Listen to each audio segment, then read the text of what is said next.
नमस्कार, स्वागत आहे तुमचं मराठी नोटीस बोर्ड या यूट्यूब चॅनलवर. तर एक हॉल तिकीटचे अपडेट तुमच्यासाठी घेऊन आलेलो आहे. तुम्हाला इथे स्क्रीनवर बघून कळलंच असेल की कशाचं हॉल तिकीट असणार आहे. तर आत्ताच मागे बार्टी, सारथी, महाज्योती, TRTI या संस्थांनी त्यांचं एक नोटिफिकेशन काढलं होतं. त्या संस्था काय करता की त्यांची एक कॉमन एंट्रन्स एक्झाम टेस्ट घेता. जे उमेदवार कॉम्पिटिटिव्ह एक्झामची तयारी करताय, MPSC, UPSC, SSC किंवा बँकिंग, टीचर अशा काही पदांची जे उमेदवार तयारी करताय त्यांच्यासाठी स्कॉलरशिप असते. ज्यांनी हा फॉर्म भरलेला आहे त्यांना तर याची डिटेल माहिती असेलच. तर जे उमेदवार भरू शकले नाही त्यांनी पुढच्या वर्षी नक्की ट्राय करा. तर आता मी तुम्हाला हॉल तिकीट कसं डाउनलोड करायचं ते सांगणार आहे.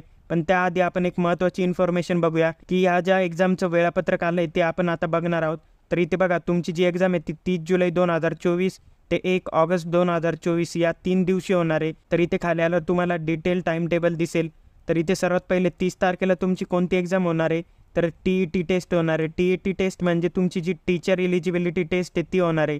कोणती इन्स्टिट्यूट घेणार आहे, तर TRTI ही इन्स्टिट्यूट घेणार आहे. तर त्यानंतर दुसरी जी टेस्ट होणार आहे ती होणार आहे MPSCची. MPSCच्या सगळ्या एक्झाम यात कवरच असतात आणि जो MPSCचा सिलेबस आहे तोच असतो. यात ज्या काही एक्झाम तुम्ही देणार आहे, तुम्ही जी कॉम्पिटिटिव्ह एक्झामची तयारी करताय त्याच एक्झामचा सिलेबस इथे असतो. तर MPSCची टेस्ट कोणती संस्था घेणार आहे, TRTI, बार्टी, सारथी. आता जे उमेदवार ही टेस्ट क्रॅक करतील, ही एक्झाम क्रॅक करतील, त्यांना TRTI, बार्टी, सारथी या ज्या संस्थांचा स्कॉलरशिपचा लाभ आहे तो भेटणार आहे. पुढची तिसरी जी एक्झाम आहे ती आहे पोलीस भरती आणि आर्मी. तर ही जी एक्झाम आहे ही फक्त जे बार्टी संस्थेत ज्यांनी अप्लाय केले त्यांच्यासाठीच असणार आहे. तर त्यांची जी एक्झाम आहे ती देखील 30 तारखेलाच होणार आहे.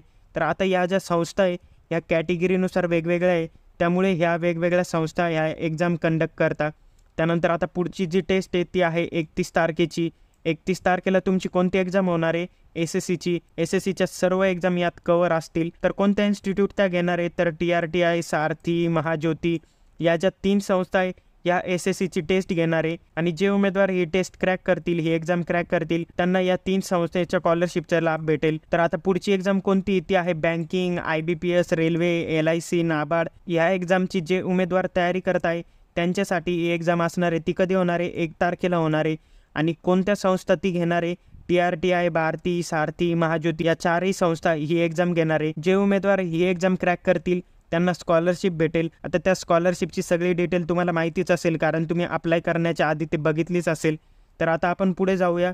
तर खाली इथे तुम्हाला काही सूचना दिलेल्या आहे. त्या सूचना काय आहे, ते हॉल तिकीट डाउनलोड करण्याच्याच आहे. त्या मी तुम्हाला आता सांगणार ते हॉल तिकीट कसं डाउनलोड करायचं. तर सगळ्यात पहिले एक मेन पॉईंट इथे समजून घ्या. काय दिलेला आहे तो मेन पॉईंट, की प्रवेशपत्राबाबत काहीही तांत्रिक अडचण असल्यास संबंधित संस्थांच्या हेल्प डेस्क या क्रमांकावर तुम्ही संपर्क करायचा आहे. म्हणजेच आता भरपूर जणांना हॉल तिकीट डाउनलोड करताना प्रॉब्लेम येतो. त्यांनी काय करायचं आहे, तुम्ही ज्या संस्थेचा फॉर्म भरला आहे त्या संस्थेचा जो हेल्पलाईन क्रमांक आहे त्यावर तुम्ही कॉल करून तुमचा प्रॉब्लेम सांगायचा आहे. ते नक्की तुम्हाला गाईड करतील.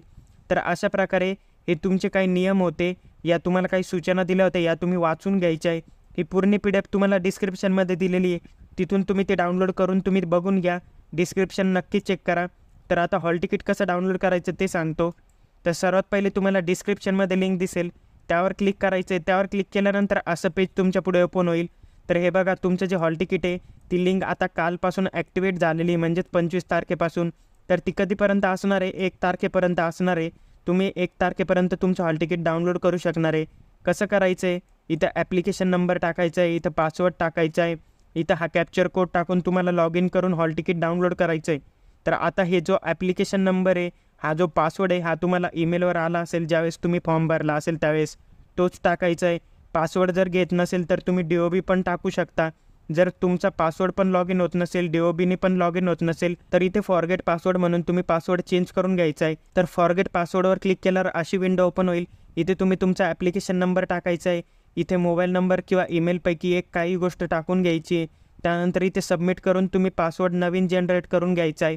तर अशा प्रकारे तुम्ही तुमचा पासवर्ड नवीन जनरेट करून तुमचं हे जे हॉल तिकीट आहे हे डाउनलोड करून घ्या. तर हीच एक अपडेट होती हॉल तिकीट डाउनलोड करायची. हॉल तिकीट कसं डाउनलोड करायचं आहे ते तुम्हाला समजलं आहे. तर काही अडचण असेल तर तुम्ही त्यांचा जो हेल्पलाईन क्रमांक आहे त्याच्यावर कॉल नक्की करा, ते तुम्हाला नक्की गाईड करतील. तर हा जर व्हिडिओ तुम्हाला इन्फॉर्मेटिव्ह वाटला असेल तर व्हिडिओला लाईक नक्की करा. ज्यांनी या संस्थेचा फॉर्म भरला आहे त्यांच्यापर्यंत हा व्हिडिओ नक्की पोहोचवा. आणि जर या व्हिडिओ संदर्भात तुमच्या काही अडचणी असतील तर त्या तुम्ही कमेंट करून नक्की सांगा.